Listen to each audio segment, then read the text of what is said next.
देखिए बड़े भैया कल रात 9 बजे सिर्फ जियो पर। आप मेरी इंसल्ट कर रहे हैं। फिर से किसी नए बिजनेस में पैसा डालकर रिस्क लोगे? गोडाउन खरीदने के लिए ही चाहिए या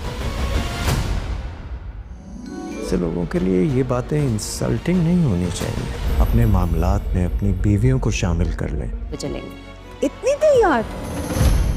आपके भैया ने ही कहा है कि तैयार है ना, हम रात को डिनर पे नहीं। भैया के इस्तकबाल की तैयारी है इंशाल्लाह, बहुत जल्द पता चल जाएगा उसका भी। खैरियत सो खत्म हो गया तुम्हारा ड्रामा सीरियल बड़ा भैया बहुत ही इंटरेस्टिंग हो चुका है और आने वाली एपिसोड तो और भी ज़्यादा इंटरेस्टिंग। जैसा कि नाज़रीन आप देख रहे हैं कि बड़ा भैया बहुत ही ज़्यादा परेशान है, और परेशान क्यों ना हो कि उसकी बेगम को किसी ने रॉन्ग कॉल करके परेशान किया कि आपके वालिद साहब ठीक नहीं है, जल्दी हॉस्पिटल आ जाइए। इधर जो बड़े भैया का भाई शोएब है उसने एक वकील को बुला लिया है और उससे पूछा है कि जी प्रॉपर्टी हमें मिलेगी या नहीं, या बड़े भाई को मिलेगी। तो उन्होंने कहा है कि तुम्हारे तुम्हारे वालिदैन के मरने के बाद सारी प्रॉपर्टी तुम्हारे बड़े भाई को ही मिलनी है। आपने कभी उससे पूछा ही नहीं है, इतना इंटरेस्ट किया अपने बड़े भाई पे। तो जिस पर शुएब बहुत ज़्यादा परेशान हो गया और सोचने लगा कि इतना हमने इंटरेस्ट किया, अब मांगेंगे हिस्सा तो क्या हमारे बड़े भैया हमको हिस्सा दे देंगे? तो वकील लड़की जो उसने भी कहा हाँ तुम्हारा हक बनता है और तुम्हें ज़रूर मिलेगा। और जब ये बात बड़े भैया को पता चलती है तो वो लैपटॉप पर बैठे हुए हिसाब किताब कर रहे होते हैं, लेकिन ये सारी बात जब शुएब की पता चलती है तो वो परेशान हो जाते हैं और कहते हैं कि अगर मेरे भाई ने मुझसे हिस्सा मांगा तो फिर मुझे देना है। और फिर शुएब अपने बड़े भाई से बात भी कर डालता है कि भैया तुमने हमें हिस्सा कब देना है। ये सुनकर शुएब और बड़े भाई दोनों आपस में थोड़े से गुस्सा भी हुए, लेकिन बड़े भाई से उसने ये बात कह डाली कि मुझे हिस्सा तुम कब देगो।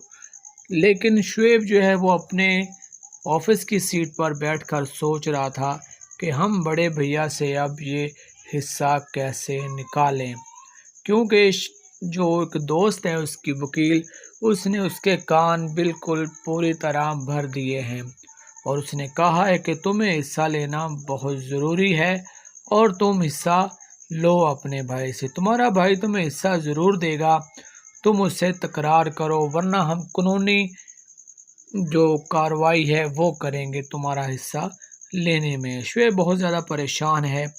और फिर हम देखते हैं कि वानिया अपने प्लान में कामयाब हो भी चुकी है और शुएब है जो उसका हस्बैंड है वो भी परेशान है अपने हिस्से को लेकर, लेकिन वानिया इस घर में बहुत परेशानियां बना रही है और ख़ुद ब खुद शुएब को परेशान कर रही है, लेकिन शुएब परेशान हो जा रहा है। फिर हम देखते हैं कि वानिया दरवाजे के साथ खड़ी होती है और देख रही होती है बड़े भाई की बेगम को। वो सो रही होती है लेकिन वो कहती है सोगी कब तक। लेकिन बड़ा भाई अपने घर में आता और सबको इकट्ठा करता है और कहता है कि जिसने भी हॉस्पिटल में कॉल की है वो बहुत जल्द पता चल जाएगा। ये सुनकर वानिया के कान खड़े हो जाते हैं और होशियार और चौकस हो जाती है, क्योंकि कॉल जो हॉस्पिटल से की थी वो वानिया ने ही की थी। वानिया ये सुनकर थोड़ी सी परेशान हो जाती है और बड़े भाई की तरफ देखने लग जाती है